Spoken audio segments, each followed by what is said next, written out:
and this is my audience.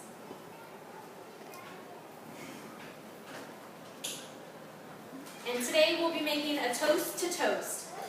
Lego my ego. This is a popular phrase that we've all heard and we've all said. This phrase would not be popular and would not be in existence if it wasn't for toasters today.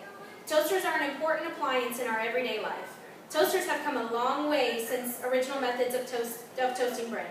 They accommodate our busy lifestyles and provide quick heating source for food. What did people do before toasters? How did they toast their bread? I will be taking you through the history of toasters, how they came to be what they are today, and why they are important to us. Before we toast a toast, let's consider what people did before toasters existed.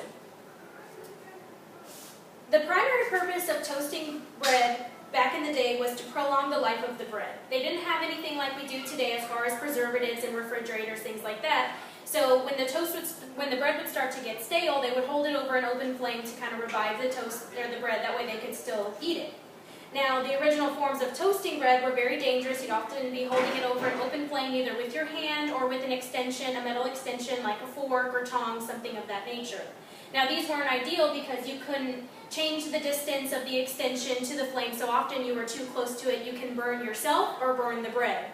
Now, oftentimes you would burn the bread, which defeats the purpose of toasting it because you're no longer prolonging the life of the bread because it's then inedible.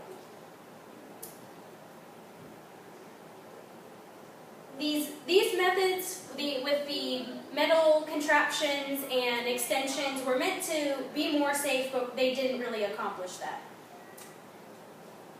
If the toaster were to have never been invented, we would still be limited to the very primal forms of heating. We'd be holding our bread over an open flame with metal contraptions that could result in burning our skin and even worse, burning our bread.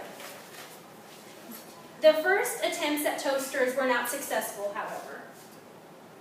As we see here, they were still burning our toast. And just a few examples of the early on toasters. This one built in 1900. This was a flatbread toaster. It was used for commercial purposes because it was a larger appliance, but the source of heating was not stable and was not safe. So you couldn't control the temperature. It would just get as hot as it could. So oftentimes this invention itself would catch fire and all the bread would be gone to waste.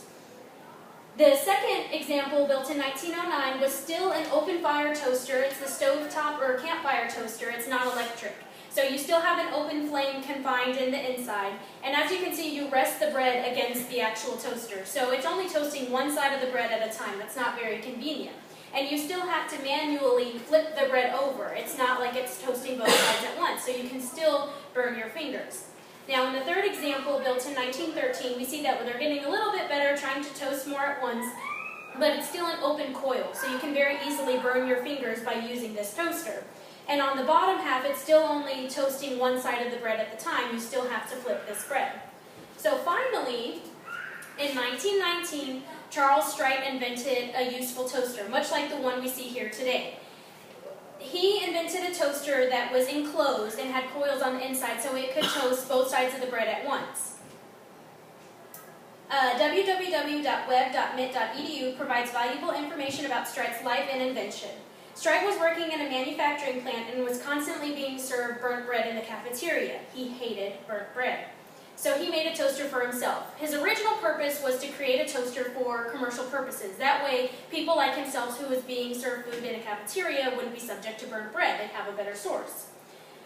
Later, it blew up, and so it was found in everyday homes and not just for commercial use.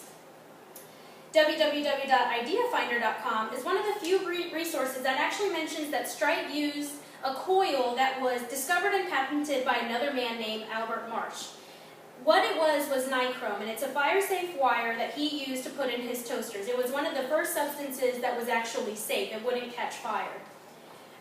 Toaster.org expands in Marsh's discovering of this wire. He describes it to be an alloy as having the properties of being very low in electrical conductivity, very infusible, non-oxidizable to a very high degree, tough and sufficiently ductile. This made it the perfect wire for toasters because it was very stable and wouldn't catch fire, and you could control the degree of how hot it would get. That way it wouldn't overheat, cause a fire in the toaster, or burn your bread.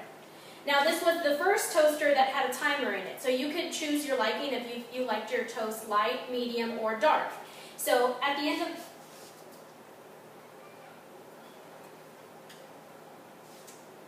Well, at the end of the timer, the toast would then pop up with a spring and out of the toaster, so then you can just grab it from the top. This was the first toaster to accurately toast both sides at once. The new and improved appliance had a screen installed which would pop up the toast when the timer was finished. DrToast.com admits Americans were skeptical at first about investing in a single-function appliance, but prices dropped, and such as the allure of toasted bread, sales mushroomed. From 1922 to 1930, sales tripled, from 400,000 to 1,200,000. As the need for a toaster grew, experimentation began. Early attempts of a toaster failed because of lack of technological advancements. They were not made fire-safe coils and still required manual insertion and extraction of the bread until Mr. Strite's invention.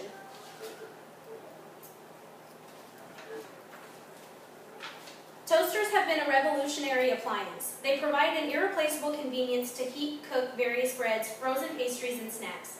Toasters really accommodate the common fast-paced and hurried lifestyles most of us live. Different products have come into the market, making our meals quick and convenient, specifically by toasters. Pillsbury has really taken toaster snacks seriously. They have put out popular sweets and breakfast foods like French toast sticks, frozen waffles, and toaster scrambles. Toasters can often make our mornings easy, which can make our whole day run more smoothly. Over the past 100 years, we have advanced from toasting bread with our hands to popping bread in a toaster for a safe, quick toasting. Toasters have provided an undeniable convenience to our lives. Next time you're in the mood for buttered toast, an Eggo waffle, or a warm Pop-Tart, make sure you toast to Mr. Charles Strite for making these delicious and easy snacks easily available to you.